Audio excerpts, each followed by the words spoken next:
who I've known since the time I was a child and who helped us build Apollo.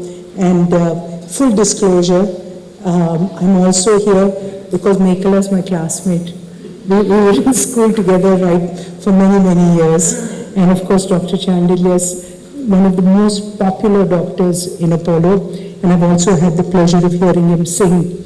But about this evening, you know, it's such a pleasure to be here to celebrate Beyond Frontiers Trust. Your mission to really move into the Jaudu Hills is extremely brave.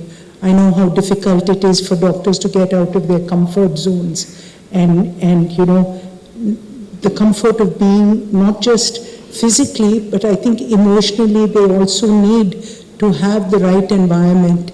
And that's what we did with Apollo. We built the right environment so doctors could do their best. So I really admire doctors who want to take that, you know, to take that bold step to go without anything. You practically have just your bag and you're carrying that in and you're trying to give them the finest medicine. It's quite incredible.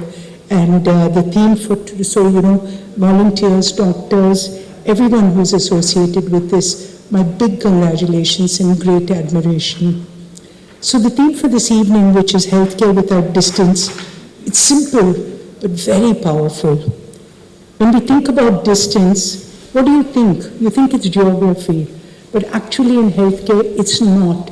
It's really about access, it's about the price, the affordability, and it's about the trust to be able to get it. These are the distances that you also have to mitigate. And that too, when you go out into the, you know, into these remote areas, I think these are many, many distances that you're bridging. So again, we have to be congratulated and celebrated for doing that. So in India, we've made remarkable progress over the decades. It's not just bringing the best of medicine to India, and you know, we've always had the best doctors. And now you have the hospitals that can support it. But additional to that is the digital health platforms that I've been fortunate to be able to work for the last 5-6 years in building this out. And I've seen how it just makes geography history, because we can go to the most remote. You have 900 million Indians with phones that are digitally enabled. And now what we're doing is actually putting medicine in people's hands. And as this becomes more and more of a powerful tool, this is something that I think will help organizations like this to be able to get better care. And Dr. Chandelier, when you said early diagnosis of NCDs, bringing more awareness, it starts with awareness. Because you usually get these people when it's so difficult to treat them. But if we can catch them early, if we can diagnose them for cheap, and if you can start treating NCDs, you will really have a healthier population.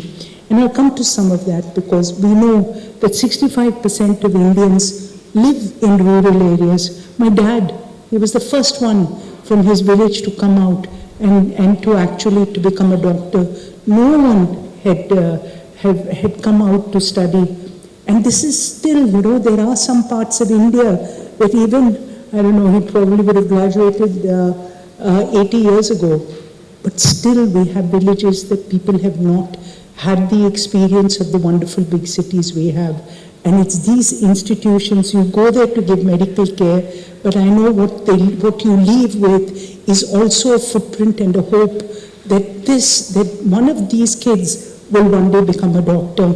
And I really hope that is an additional second order benefit that will happen from this.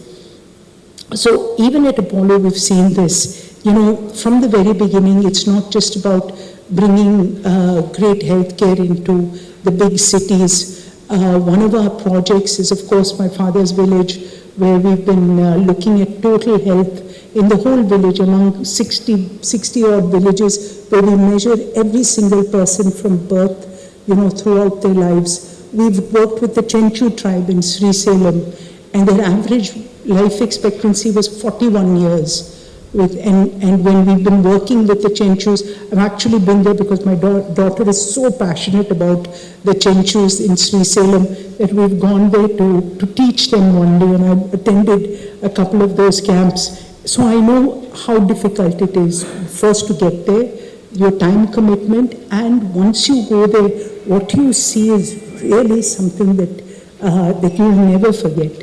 That this is also India. And the fact that you have the courage to do this and bring this to light, just with the press and all of us here, such an important mission. And I also feel no single organization can do it alone. It's not just about us. It's not about the government.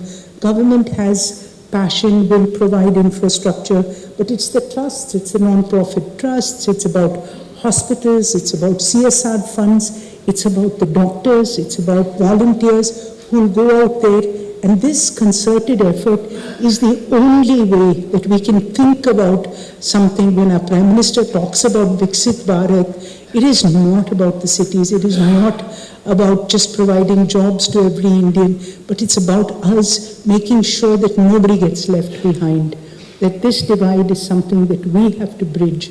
And the fact that you're doing this with healthcare, which is a fundamental right for a human, that they have to have access. I can't say, how proud we are to be associated with you. Helen Keller said, alone we can do so little, but together we can do so much.